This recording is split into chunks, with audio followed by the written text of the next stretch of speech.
আজ আমি বানাবো লাল চিংড়ি মাছ দিয়ে লাল শাক। তার জন্য কড়াইটা বসিয়ে কড়াইটা গরম করে তার মধ্যে তেল দেবেন। তেল দিয়ে তার মধ্যে চিংড়ি মাছগুলোকে ধুয়ে রেখেছিলাম, সেটা রেখে নুন হলুদ দিয়ে আমি মাখিয়ে রেখেছিলাম, সেটাকে ভেজে নেব। সুন্দর করে ভেজে নিয়ে মাছগুলো একটু হালকা করে ভাজা করে তারপর তুলে নেব। তুলে দিয়ে এর মধ্যে এবার আমরা শুকনো লঙ্কা আর কালো জিরে ফোড়ন দেব। ওদিকে আমি লাল শাকগুলোকে কেটে ঝিরিঝিরিভাবে কেটে ধুয়ে রেখেছিলাম, সেটাকে এবার আমরা দিয়ে দেব। সেটা দিয়ে দেওয়ার পরে ওর মধ্যে একটু নুন দেব। নুন দিয়ে তার মধ্যে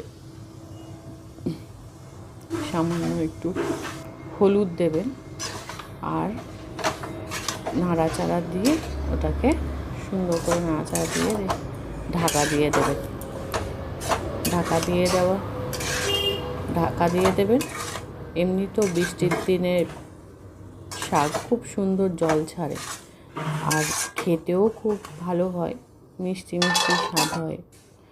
ঢাকা দিয়ে ওটাকে ভালো করে আবার নাড়াচাড়া দিয়ে জলটাকে শুকিয়ে ভাজা ভাজা করে নেওয়ার পরে ওর মধ্যে আপনারা চিংড়ি মাছটাকে অ্যাড করে দেবেন।